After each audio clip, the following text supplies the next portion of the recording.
다양한 발명품들이 분명 우리의 삶을 편리하게 해준 것은 사실이다. 하지만 발명이란 이름 아래 탄생한 물건이 시대에 따라 꼭 축복만은 아니었다. 때로는 인간에게 돌이킬 수 없는 화를 자초한 경우도 있다. 죽음의 사자라고 기록돼 있는 프리츠 하버는 과학적 천재성과 화학적으로 결합된 열렬한 애국심으로 끔찍한 살인도구 독가스를 개발했고, 라이트 형제가 그들의 원시적인 비행기로 하늘을 처음 날았을 땐 자신들의 발명품이 수백만 명의 목숨을 빼앗는 도구가 되리라곤 상상하지 못했을 것이다. 최고의 에너지로 각광받던 원자력은 한 번의 실수로 재앙을 가져다 주기도 하고 위협적인 무기가 되기도 한다. 이는 발명을 어떻게 사용하느냐 하는 인간의 의지에 달린 문제로 인간이 이 지구상에 존재하는 한 언제나 부딪히게 되는 일. 다시 말해 발명품을 사용하는 우리들의 지혜가 축복과 재앙의 기준이 되는 것이다. 유레카!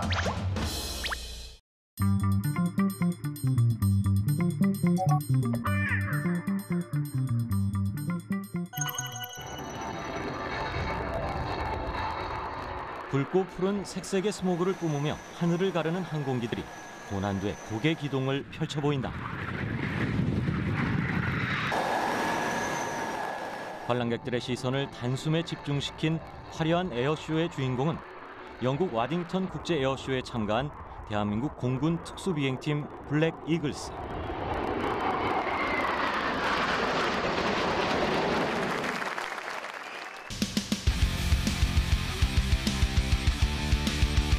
환상적인 에어쇼를 선보였던 항공기가 바로 T-50 고등훈련기다.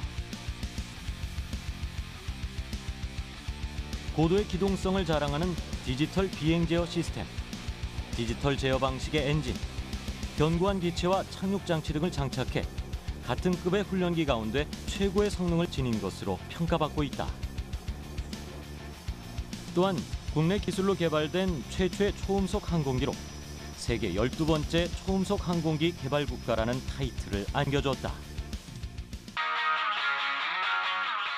검독수리, 골든 이글이라는 별칭을 갖고 있는 고등훈련기 T-50은 길이 13.4m, 너비 9.45m, 높이 4.91m의 기체에 최대 속도 마 1.5의 초음속 항공기다.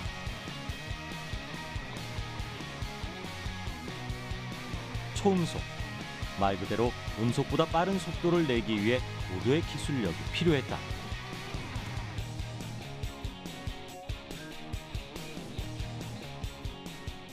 T-50에는 초음속 항공기이기 때문에 초음속의 저항을 줄이기 위해서 항공기 외형 설계 기술과 또한 구조 성능을 높이기 위한 개발 기술이 되었고, 블렌디드 윙 바디 개념과 흡입구의 S자형을 도입함으로써 RCS를 줄이고 공기 저항을 줄이는 게 되었으며, 또한 3중 디지털 플라이바를 적용하여 비행의 안정성과 기동성을 높이게 하였고, 또한 엔진의 페이덱을 사용하여 엔진의 안정성과 효율성을 높였습니다.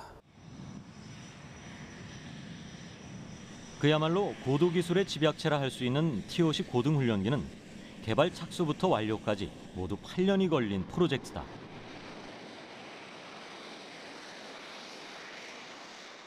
지금 여기는 좀 클리어런스가 일단 정확하게 명칭. 한편 T-50 고등훈련기를 개발한 한국항공우주산업은 이를 계기로 또 한 번 도약한다.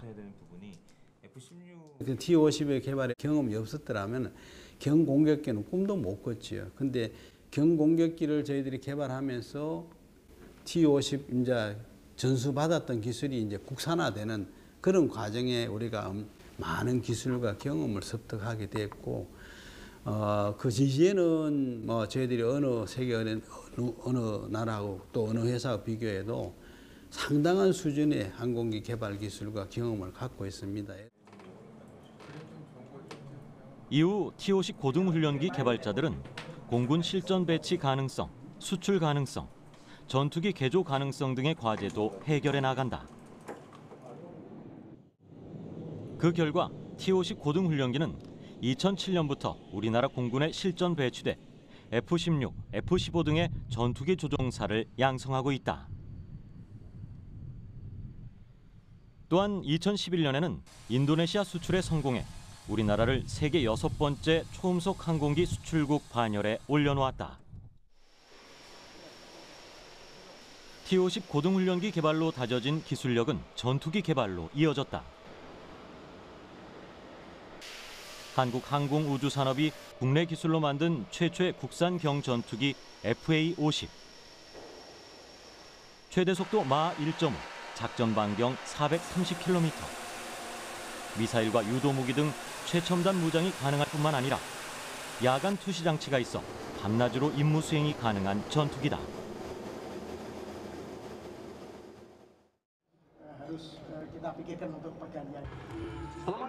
FA-50 경전투기를 포함한 T-50 계열 항공기는 인도네시아 수출 이후 이라크, 필리핀, 태국 등 동남아시아, 남미, 중동으로의 수출에 성공하며 세계를 향해 비상하고 있다.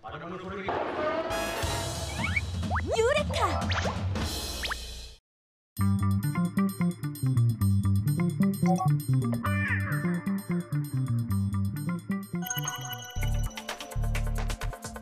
강력한 폭탄뿐 아니라 총격에서도 인명을 구해주는 방탄유리는 과연 어떻게 만들어지는 것일까? 원래 유리는 그 자체로서 어느 정도의 방탄 기능을 가지고 있다. 하지만 권총의 총알을 뚫지 못하게 하려면 그 두께가 4cm는 좋게 넘어야 한다. 두께가 너무 두꺼워지면 유리는 투과하여 물체를 감지하는 유리로서의 기능을 상실해버린다. 하지만 두께가 얇으면 방탄의 기능을 상실하고 작은 충격에도 쉽게 깨지게 되는 것이 바로 유리다. 따라서 똑같은 두께지만 유리의 기능을 상실하지 않고 방탄의 기능까지 갖추기 위해서는 따로 사용되는 것이 있다. 바로 관통 방지 필름이다. 폴리에스터로 만들어진 이 투명하고 얇은 필름은 웬만한 완력에는 찢어지지 않는 강도를 자랑한다. 그런데 이 필름이 방탄 유리에 어떻게 쓰이는 것일까? 화면에서 유리 위에 얹히는 얇은 필름이 바로 폴리에스터로 만들어진 관통 방지 필름이다. 강화 유리 위에 이 필름을 얹혀준 뒤 다시 강화 유리를 얹히고 층층이 쌓은 유리와 필름이 떨어지지 않고 달라붙을 수 있게 예비 압력기를 통과시켜준 뒤 더욱 단단하게 붙게 하기 위해 본 압력기에 들어갔다 나오면 얇고 투과 기능이 뛰어난 방탄 유리가 완성되는 것이다. 이렇게 유리 사이에 관통 방지 필름이 들어간 방탄 유리에 회전력이 강한 총알이 뚫고 들어가게 되면 총알이 관통 방지 필름과 맞닿으면서 필름과 함께 회전하게 된다. 이때 필름은 총알을 붙잡고 함께 회전하면서 늘어지는데 이로써 총알은 회전력을 잃게 되고 마지막에는 필름 뒤에 붙어있는 특수 접착체에 의해 총알의 충격이 완화되어 방탄 효과를 얻게 되는 것이다.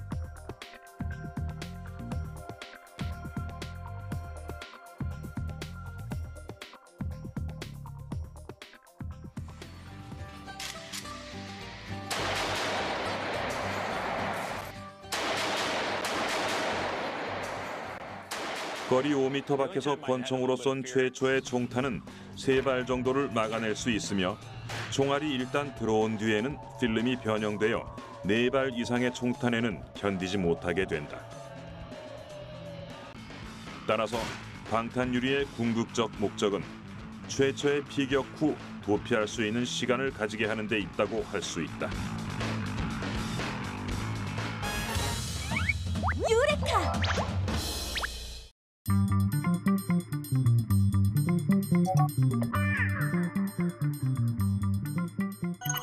살해자의 차량 앞에 서 있는데요. 그냥 봐도 연식이 꽤 오래돼 보이는데 이 차량 안에는 또 미세먼지가 얼마나 많을지 벌써부터 긴장되는데요. 이렇게 오래된 차량이 환기를 자주 안 하면은 미세먼지하고 각종 세균들이 살기 좋은 환경이 됩니다. 그리고 또한 대시보드라든지 이런 차량 내부의 실내 내장부가 굉장히 각종 오염물질로 오염이 될 수 있기 때문에 위험하고요. 이렇기 때문에 자동차 실내의 공기도 안심하실 수는 없습니다. 자동차에서 나오는 각종 오염물질들, 차량 실내 공기가 건강을 위협한다는데? 자동차의 실내 공기의 경우는 외부에서 유입되는 먼지 외에도 이 내부 자재에서 발생되는 유기 화합물질이 있어서 일반적으로는 두통이나 어지럼증 그리고 천식 발작을 악화시킬 수 있습니다. 또 장기적으로 이런 화합물질에 노출되는 경우에는 심혈관계 질환이나 암 발생 위험을 높이는 것으로 되어 있습니다. 그렇다면 자동차 실내의 미세먼지 수치는 과연 어떨까? 기준치보다는 낮지만 호흡기 질환자에게는 위험한 수치가 검출되었다. 이번엔 에어컨 가동 후 차량 실내 미세먼지를 측정해봤다. 기준치보다 더 높은 미세먼지 수치. 에어컨 가동 후 발생되는 미세먼지 수치는 지하철 역사와 비슷한 수준이었다. 에어컨 속 미세먼지를 예방하기 위해서는 필터를 주기적으로 갈아주는 것이 필요하다.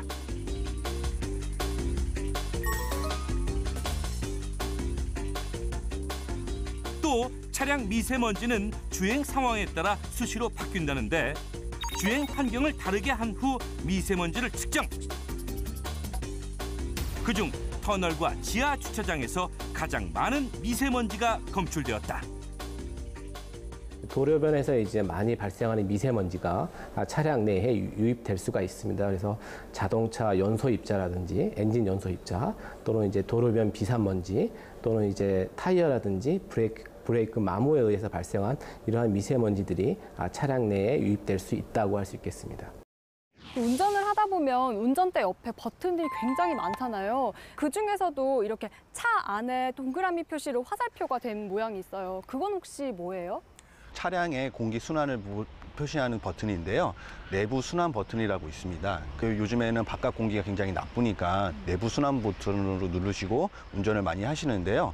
이런 경우 그 내부 순환 밖에 공기가 들어오지 않기 때문에 이산화탄소가 굉장히 발생하기 쉽습니다. 과연 내부 순환 모드로 변환 후 외부 공기가 차단된 상태에서 이산화탄소 농도는 얼마나 나올까? 측정 결과 기준치보다 2배가 높은 농도가 검출.